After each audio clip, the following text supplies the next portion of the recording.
Yang pertama, doa lepas azan. Saya cuma sebutkan saja. Nabi SAW bersabda, sesungguhnya barang siapa setelah azan lalu dia membaca doa azan, Allahumma rabba hazi da'wati tamah wa salatil qa'imah ati sayyidina Muhammadanil wasilata wal fadilah. Hafal kan? Kalau tak hafal, balik ngapa? Kalau tak hafal, buka YouTube, baca. Lepas azan dia buka YouTube, baca doa lepas azan. Jangan tinggal. Sebab Nabi sebut apa?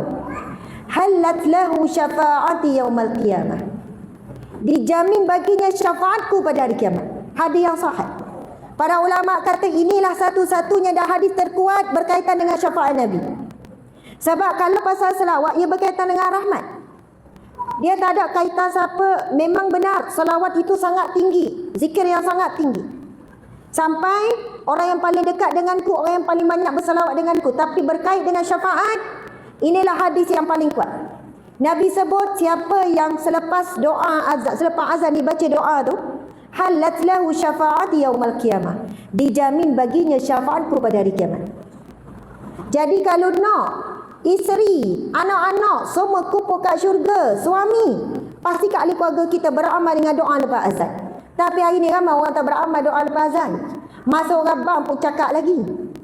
Lepas azan tu dia baca doa, tak tahulah. Allahumma amin. Kadang bila dengar anak-anak baca dah. Sudah dah. Lajunya. Umi baru Allahumma rabb hazi da'wati tamah. Dia amin dah.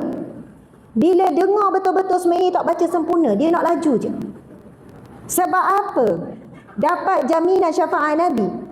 Nabi SAW bersabda, barang siapa yang meminta wasilah daripada Allah, maka dia akan diberikan wasilah. Perasan tak ada perkataan wasilah dalam doa tu?